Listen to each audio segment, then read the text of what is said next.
আসসালামু আলাইকুম। আশা করি সকলেই ভালো আছেন। মৌলভীবাজার পল্লী বিদ্যুতে নতুন একটা নিয়োগ বিজ্ঞপ্তি প্রকাশ হয়েছে।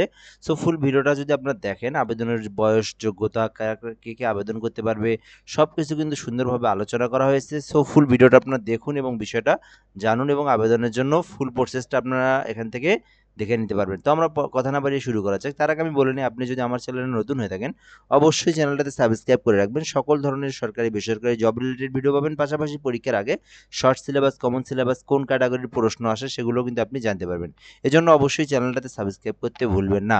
তো আমরা প্রথম থেকে দেখব, মৌলভীবাজার পল্লী বিদ্যুৎ সমিতির নিম্নবর্ণিত শূন্যপদ সমূহে লোকাবল নিয়োগ ও প্যানেল তৈরির নিমিত্তে যোগ্যতা সম্পূর্ণ প্রকৃত বাংলাদেশী নাগরিকদের নিকট হতে অনলাইনে অর্থাৎ নিকট হতে নির্ধারিত ফর্মে স্বহস্তে পূরণকৃত নিম্নবর্ণিত শর্ত প্রতিপালন সাপেক্ষে আবেদনপত্র আহ্বান করা যাচ্ছে। অর্থাৎ এটা কিন্তু বাংলাদেশের সকল জেলার প্রার্থীরা আবেদন করতে পারবে।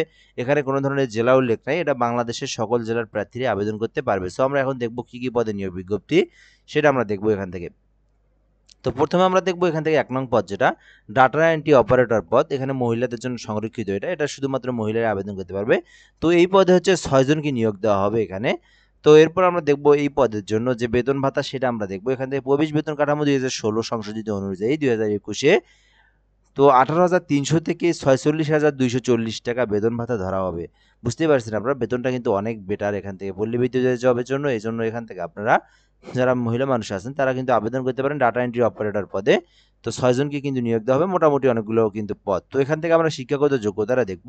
এসএসসি বা সমমান ও এইচএসসি বা সমমান উভয় পরীক্ষায় কমপক্ষে দ্বিতীয় বিভাগ অথবা জিপিএতে ন্যূনতম 2 পয়েন্টের উপরে থাকতে হবে। ঠিক আছে? জিপিএ 5 এর মধ্যে থাকতে হবে।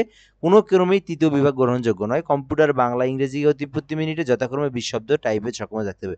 তো বিষয়টা একটু আমি ভাঙে বলি। এখান থেকে আপনাকে এসএসসি এবং এইচএসসি থাকতে হবে আপনাকে। তো এসএসসি, এইচএসসি দুটোই পাস থাকতে হবে এবং দুটোতেই আপনার 2 পয়েন্টের উপরে থাকতে হবে। তাহলে কিন্তু আপনি আবেদনের জন্য যোগ্য হবেন। এবং পাশাপাশি আপনাকে বা ইংরেজি এবং বাংলায় শব্দের গতি, অর্থাৎ কম্পিউটার টাইপের যে গতি, বাংলাতেও 20টা নিয়ে আসতে হবে এবং ইংরেজিতেও 20টা নিয়ে আসতে হবে। দেন কিন্তু আপনি আবেদনটা করতে পারবেন। এরপরে যেটা আছে সহকারী ক্যাশিয়ার, দুটিতেও নিয়োগ দেওয়া হবে। এটা আপনার কোনো ধরনের মহিলাদের জন্য, এটা সবাই আবেদন করতে পারবে। তো ক্যাশিয়ার পদে যেটা, সেটার জন্য আপনার বেতন কাঠামো সেম, এটাও আপনার 18,000 থেকে 46,000 টাকা।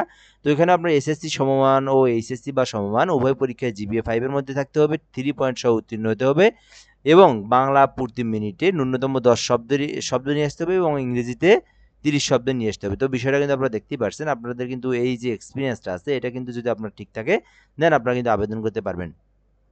তো এরপরে যেটা দেখবো আমরা, ড্রাইভার পদে একজনকে নিয়োগ দেওয়া হবে। এখান থেকে যারা আবেদন করতে পারেন, এখানে কিন্তু কম বেশি হতে পারে। এই পদগুলোতে কিন্তু আপনার কম হবে না, হলে বেশি হবে আরো, কিন্তু কম হবে না। সো আবেদন করতে পারেন ড্রাইভার পদে যারা আছেন। তো বেতন কাঠামো হচ্ছে 16,000 থেকে 41,000 টাকা পর্যন্ত। এটাও কিন্তু বেতনটা কিন্তু হাই লেভেলের। সো আপনারা কিন্তু আবেদন করতে পারেন। প্রার্থীকে সফলভাবে বাংলা লেখা ও পড়া সহ ন্যূনতম ইংরেজি শব্দ ও সংখ্যা পড়তে ও লিখতে সক্ষম হতে হবে। নির্দেশিকা, সাংকেতিক চিহ্ন বোঝা এবং সময়সূচি পড়ার পর্যাপ্ত সামর্থ্য থাকতে হবে এবং লগ বই পূরণের সক্ষমতা থাকতে হবে এবং প্রার্থীকে বিআরটিএ কর্তৃক প্রদত্ত বৈধ হালনাগাদ ড্রাইভিং লাইসেন্স থাকতে হবে এবং আপনাকে একম শ্রেণীর গেজেটের কর্মকর্তা কর্তৃক সত্যায়িত লাইসেন্স অনুলিপির আবেদনপত্রের সঙ্গে জমা দিতে হবে। তো এই বিষয়গুলো যার মধ্যে আছে, সেই কিন্তু আবেদন করতে পারবেন ড্রাইভার। তো 3টা পদে আপনারা আবেদন দেখলাম। এখন আবেদনটা করবেন কিভাবে, এটা দেখব।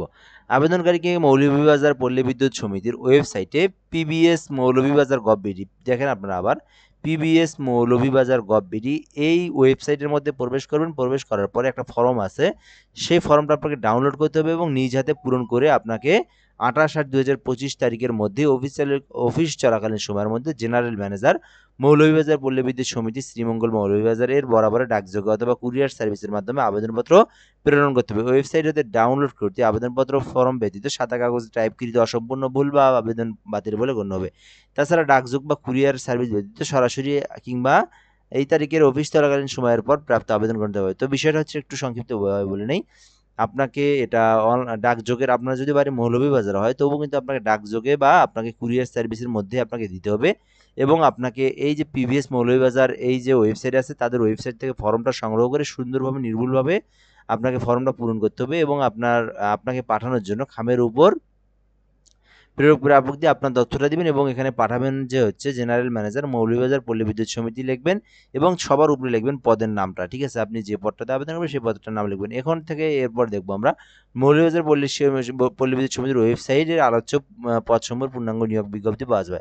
সো আপনি এখান থেকে কিন্তু বিষয়টা কিন্তু সুন্দরভাবে দেখতে পারবেন। এখান থেকে মৌলভীবাজার গভ.বিডি এই ওয়েবসাইট থেকে কিন্তু আপনার সকল বিস্তারিত তথ্যগুলো জানতে পারবেন। সো এই পর্যন্ত ভিডিওটা। তো যদি কারো কোনো সমস্যা হয় অবশ্যই কমেন্ট বক্সের মধ্যে জানাবেন এবং পাশাপাশি আমি বলবো অবশ্যই চ্যানেলটাতে সাবস্ক্রাইব করে রাখবেন। সকল ধরনের তথ্য কিন্তু আপনি পেয়ে যাবেন।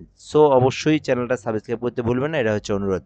সো এই পর্যন্তই আজকের ভিডিও। কোনো সমস্যা হলে কিন্তু কমেন্ট বক্সে জানাতে পারবেন। আমি কিন্তু কমেন্টের রিপ্লাইয়ের মাধ্যমে সমাধান করে দেওয়ার চেষ্টা করবো। সো ধন্যবাদ। আসসালামু আলাইকুম।